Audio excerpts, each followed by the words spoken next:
Oh my God. Why do they do this to me? Like, why? Why do they do this to me? Of all, even the game where we're just spanking a team 29-0 all the way to the fourth quarter, it still ends up being, it still ends up coming down to the last play. Why do they do this? Listen, Minnesota Vikings. I'm gonna need y'all to what is it? What is they give back a lot, right? Okay, so we need y'all to give back by looking out for your fans and their heart medication. Okay, we're gonna need that for you, cause we're almost having heart attacks this year. Okay, if you give back to your fan base, we are gonna need heart medications.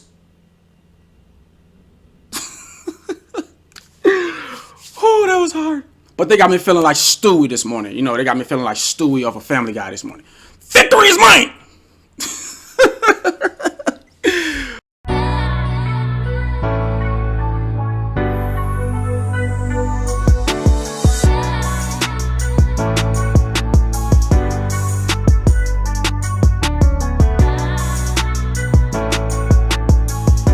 Alright, Skull Nation, thanks for being with me. Hit that subscribe button, the notification bell, like, comment, and share this content. Skull, baby.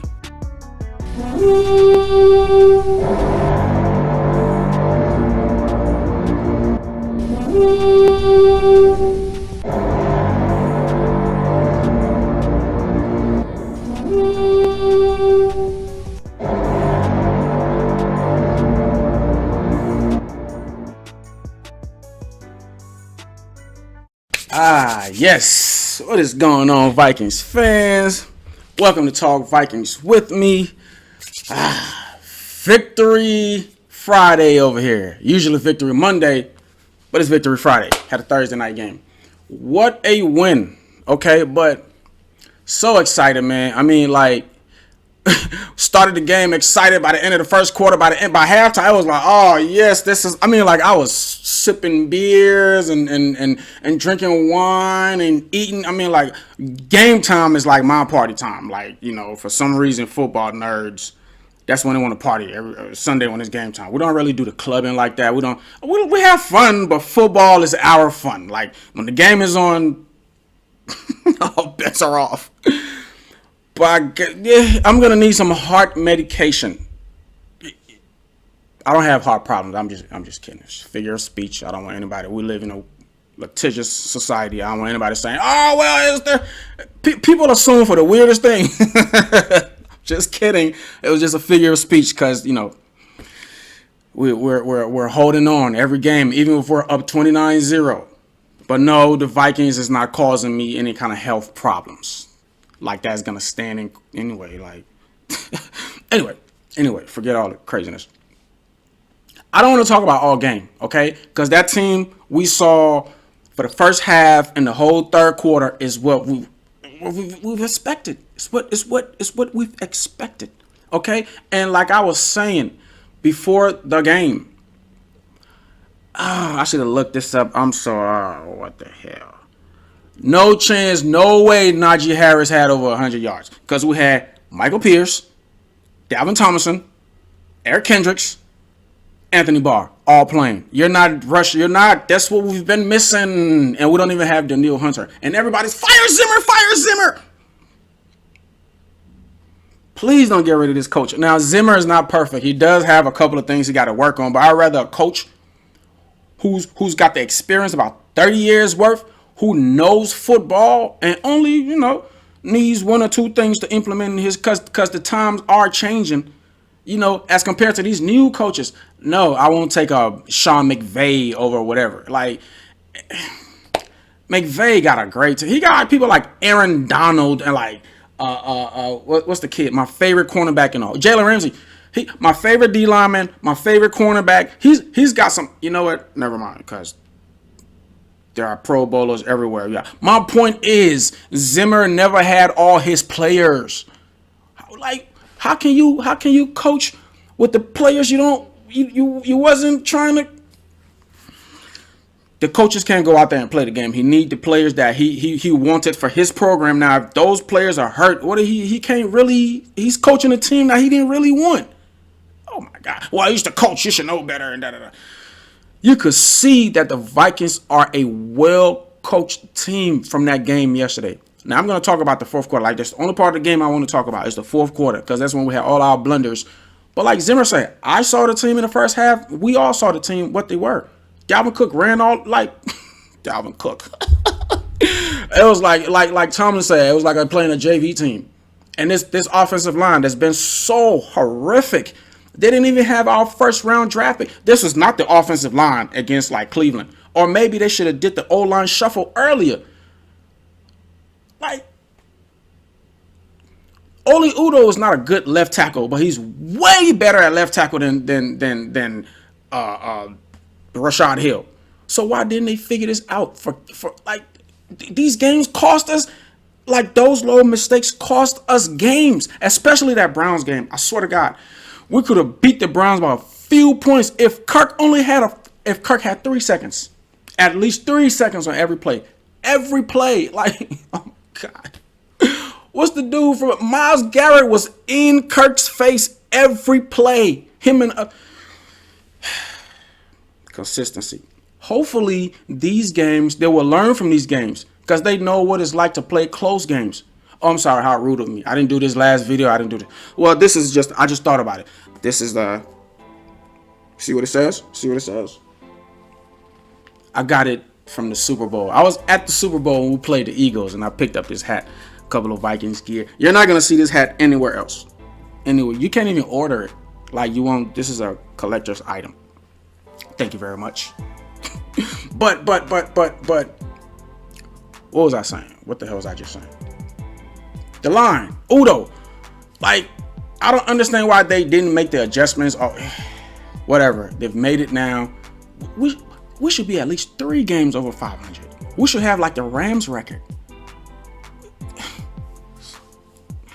Okay, whatever. We can still make the playoffs, but we should use these games to me, like, this team, like, if this team is like a rookie at the beginning of the year, it's like a rookie, and at the end of the season, it's like a 15-year vet. Like, every game, y'all should learn from every game. Forget all the other games. And you know how I've been about these games. Every freaking week, it's like, oh my God, hardest game of the season. Forget the whole season. Even though that's hard to do. Forget the Ravens game. Oh my God. Well, we just totally shut down in the second half. Forget the Browns game. Forget the Bengals game. We just lost by. Forget the Cardinals game. Forget all of them. This game right here. Forget the Lions game. Oh my God, the Lions game. The Lions game. One play away. One good coverage away. Forget that one too. This freaking game right here is, if they ever want to talk about how to finish game and all of this, they should look at this game. Forget the whole season. Even though the whole season, all these games has been similar. This game right here. For 3 quarters, my team looked like the Super Bowl team. We look like this. This is what we've been expecting. And coincidentally enough, it is the one and only first game that those 4 guys have played together. Why did y'all think Zimmer brought them? You think he don't know what he's doing? This team that played this week was a totally, completely different team that played the Lions. Now, we know why. Dalvin Cook came back. All the defensives. Pat P didn't play. Anthony Barr. Like, we had like 7 players that played yesterday who didn't play against the Lions, and we still came back and took the lead. The Lions suck. They're not better than us. Whatever. They're not even close to. Whatever. And everybody's like, well, you're still Zimmer. If you lose your whole team, you're still supposed to win with like practice squad guys or like. Not a single coach in the NFL is like, we know injuries happen and all of that, but nobody's planning to play a season with their backups. Like, that's nobody's plan. That's why the job is so hard, because you're expected to pull it off with your backup. But let's be realistic. Come on, man. Come on. Anyway, forget all that. Let's talk about the last little, cause for 3 quarters I was proud. I was watching the game like this. Head held high, just talking crap to everybody. Yep. People calling from out of town. Hey, your Vikings looking. What do you mean my Vikings looking good? This is what we are. Like, what are you talking about? Have you been mistaken? Like, I'm talking trash. Like, we don't have a losing record. You know what I'm saying? But that's what this team is. We have like the best back in the league. Kirk is when Kirk is all, just give Kirk time. That's his biggest problem in his career. We drafted a first round lineman for a reason. Okay, the line is playing better. Put Mason Cole in there. He's better than Bradbury. Or have them tag. Do whatever you do, man. Come up with a scheme for the line. Give Kirk at least 3 seconds. 3 to 4. 4 seconds is a long time. Give Kirk 3 seconds. He's going to do his thing. He cannot have Myles Garrett in his face every time he gets the ball. And he's not even done with his drop backs. Somebody's in his face. Because Rashard Hill or like Bradbury has been forklifted off the ground. Give him some time, man, but let's go.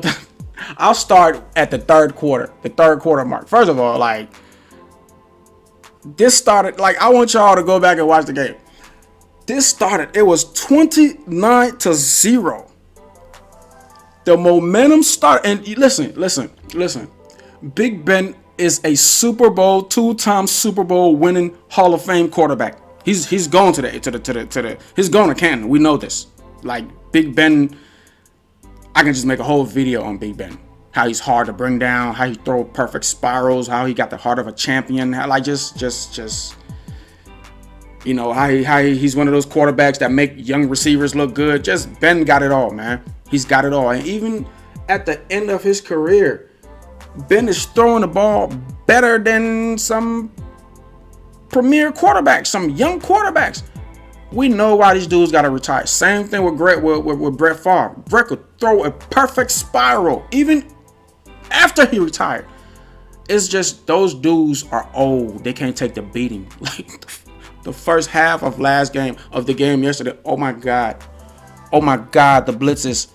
That blitz from Harrison, like I fell for Ben. I'm like, oh my God, is he okay? Like, is old man Ben okay? Like, but that's probably why Ben gonna retire early, man. He's getting old. He can't take the hits. But I'm stop rambling here. I want to get to the part of the game that's really important, because this is the only part people want to talk about. They don't want to talk about that. I guess because they're like me, they expect the Vikings to play like that, but they're playing against other humans too. They're playing against other professionals too. Like, they're playing, you know what I'm saying? For them to start the game like that and go into the fourth quarter like that says a lot about the team.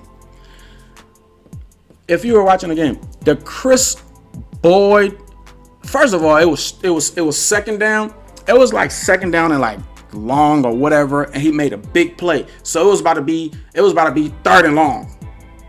And I'm pretty sure they weren't gonna get, like, the Vikings were balling on defense the whole third quarter until that play. I don't know if y'all remember that. Until that play when Chris Boyd went and tried to flex over the receiver and he got that big penalty. Yeah, that's where the meltdown started. And Anthony Barr kind of shoved him and all of this. We can't have that on defense, because then we're gonna have guys. You know what I'm talking about. Same thing with the locker room. Like, when one player calls a distraction, we cannot have distractions on the team. We cannot have guys doing that, and then there's another dude pushing him. You probably have another dude feeling like, hey man, come on man, leave him alone. Don't do that. But Anthony Barr is one of the leaders on the defense. But you gotta understand Chris Boyd. It was a stupid play. But Chris Boyd don't get a lot of play time like that. I follow. That's my team. I followed him. I followed him all through training camp and all through camp or whatever. And Pat P was like, it's like their professor. And Chris Boyd, he's just been learning, soaking things in. He can't wait for his turn. Like, y'all, he don't get in the game like that. Chris Boyd and Harrison Hand. I don't even know if Harrison Hand is still on the roster. But I can kind of understand that. And these dudes are young, man. But he's a big body corner, and Chris Boyd played good too yesterday. But that you can't be doing that, man. And he's gonna learn from that. But it was from that play on we started letting the Steelers back. You know what? I shouldn't say let the Steelers back. It was from that play on that the meltdown started happening, and it wasn't like the Vikings wasn't.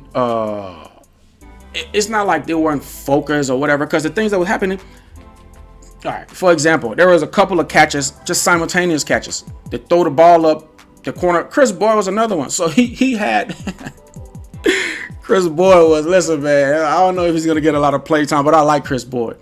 But after that play where he got over the receiver and taunted him or whatever, we got the 15-yard penalty. Then they throw the ball in the air. He's in perfect coverage, but he's gonna learn again too. Don't try to go for the interception. Try to knock the ball down. He tried to get the pick, and like, please, you guys go back and watch this if you can go back and watch the game.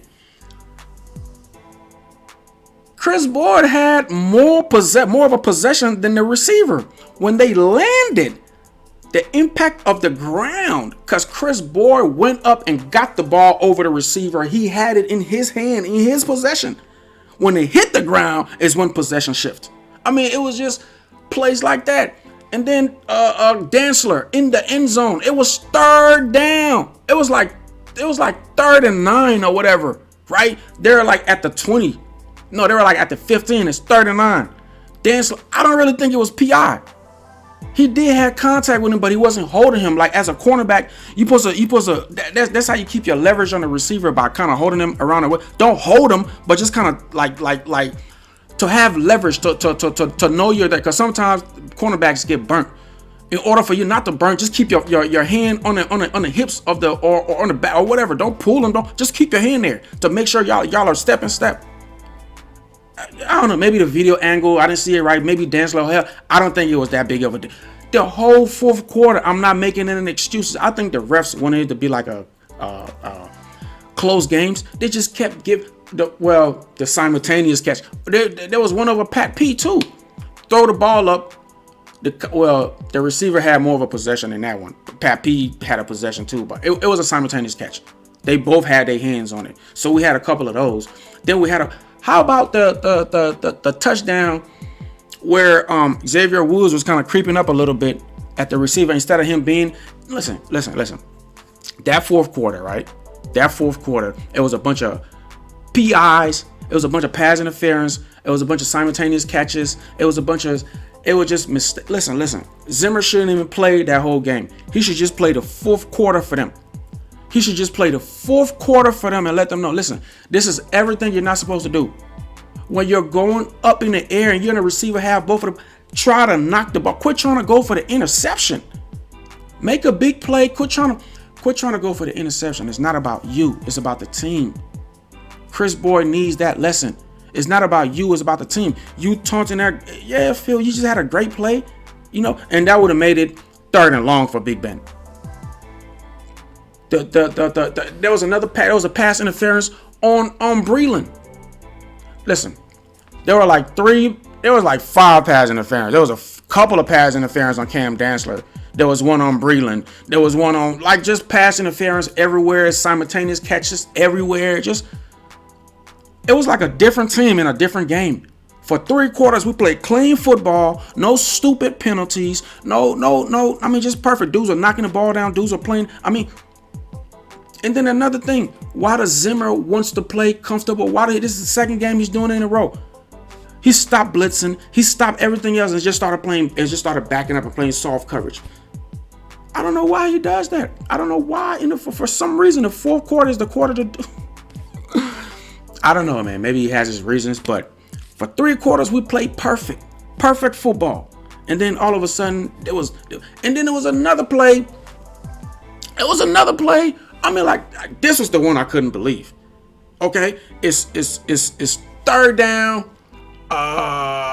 It was like, maybe this is the one that was 3rd and 9. It was 3rd and something. It was 3rd and long. Okay, clock runs out. This play right here, you can go back to the game and rewatch it. This was literally the last play of the 3rd quarter, because after this play, the clock says 0-0-0-0.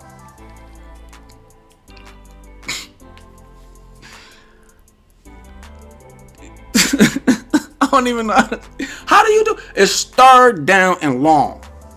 The clock runs out on Ben. Okay, he was trying to get his play in or audible, whatever the hell he was trying to do. The clock runs out and he's pissed. How did he get saved? That was not even a lineman. I think it was a blitzing. Was that Xavier Woods? Who the hell was that? Somebody was lined up offside. Line up all sides. It's third down. They're about to be penalized for an extra 5 yards. It's about to be like 3rd and 15 or 3rd and 14 or whatever. You know what I'm saying? Ben is pissed out of his mind. And what do? Line up all sides. Give Ben a manageable third down. I mean, like, it's stuff like that. It's stuff like that. And everybody gonna be like, well, it's the coaching. It's the coaching. I've been following this team for forever. Everybody knows Zimmer. Zimmer don't play. Like, come on, man. You can say the same thing about Chris Board or our guys lining up all sides. It's the same thing you can say to the Claypool dude. Clay, what's his name? The dude, they had like they had like 15 seconds left and he's doing this first down. What are we saying? Mike Tomlin is not a good coach? You know, Mike Tomlin don't play that, man. You already heard what he called his team. He said that was a JV performance. Oh my God, man. Like, you know, the whole Zimmer, I guess because he's been here 8 years, you know, I don't want to get into that, man, because everything happens for a reason. But I don't want to get rid of Mike Zimmer. He hasn't had all his players. When he got all his players, he said, there's no way they rush for over 100 yards. We shut Najee. Najee had some good runs, but, man, not really. They didn't do anything till like the fourth quarter. And we had to give up a bunch of PIs, a bunch of holding, a bunch of flags, a bunch of line up all sides, a bunch of third downs. Like, I don't know, man. Them referees, too, man. Like, they just started calling everything in the Steelers' way. But then again, you know, we could have did something about it. Like the 2 picks Kirk threw. Now, this is gonna sound weird, but both of those picks, I can't really put it on Kirk. The first pick, I was wondering, like, what? That's not like JJ to drop balls. But JJ didn't drop the ball. The defender got a finger on it. You can watch the replay. Like a finger, and it changed the direction of the ball for like a split second. And it was supposed to hit JJ here, but it hit him up here because he was anticipating the ball to be right here, and the defender got a finger on it. Stuff happened. You can't really blame Kirk for throwing it. But Kirk, that was a perfect spiral. Right, it was going to hit JJ right in the numbers. The defender got their hand on it. And then the second pick, and we've seen this before in previous game. JJ stopped running. It was an in route. And JJ stopped running. I guess he I don't know what it is, man. Because you see this a lot in games, like when they're playing zones, the receiver is just supposed to sit down like in the holes. You're not supposed to run all. And then when you're playing man, you're supposed to run all. So I don't think that was Kirk's fault. Because we've seen this before with I think it was last game. And JJ was like, my bad. So Kirk was expecting him to keep running across the middle. And it was going to hit him. But JJ stopped. You know, it's little stuff like that. You know, every now and then it happens. They got chemistry because you see the numbers JJ's putting up. I mean, but every now and then stuff like that happens. So it was like all the mistakes in the world happened in the fourth quarter. And thank the Lord above, we won this game. But there's no way Zimmer just don't focus on the fourth quarter of this game, because every mistake we could possibly make, we made it in the fourth quarter. Every single mistake we could possibly make, made it in the fourth quarter. The Vikings are a way better team than the Steelers. Are you kidding me? The Vikings is better than every team we've played this year. Every team we've played this year, we've had a lead on them. But what, like with a bad offensive line, or with Danielle Hunter being out, or with, you know what I'm saying? Kirk is not. Now that we're rolling, I really think this team is rolling, because for 3 quarters we play like Super Bowl champs, man. Until that whole taunting penalty. I really feel I'm big on energy too, and momentum and all of this. And y'all are not playing a college team. Y'all are playing professionals too. So when the momentum switch, I mean, like, and they're professional. They're supposed to respond. And what did Kirk do? Throw 2 picks. And it's just, you know, typical Viking stuff. But we got the W, man. We got a lot to learn from film, especially that fourth quarter. Dalvin Cook is a best running back in the league. We have some of the best players in the league. Like this, I don't see a better wide receiver than Justin Jefferson. Y'all sleeping on KJ too. KJ Osborne can ball. I mean, like, I think we have the best receiving core. We have the best running back. We have one of the top 10 quarterbacks. We have a great defense. Like with all the starters, I think the Vikings has a top 10 defense with all the starters. But that has been extremely difficult to pull off this year. Victory Friday, man. Victory's mine. But I see good things from this team. We have the ability to win out. I don't think we would, but we could. We could. How this team is playing, we could. And I think Zimmer should just stress that fourth quarter. You know, we can go. We can win out, man. Find ourselves in the play. I really think this team is a Super Bowl team. Once we're clicking, oh my God, if we had Danielle Hunter. But anyway, man, great win. Let's hope for the next 4 weeks, for the next month, we go undefeated. We get in this thing like little teams like San Francisco, and like we could beat them. We just beat up Green Bay. We can whoop all of those teams, man. All of them. We have too much talent, man. Once the coaches are doing the right thing, the players are playing right, everybody's on the same page, the sky's the goddamn limit. And with that, I'm out of here. Skol, baby.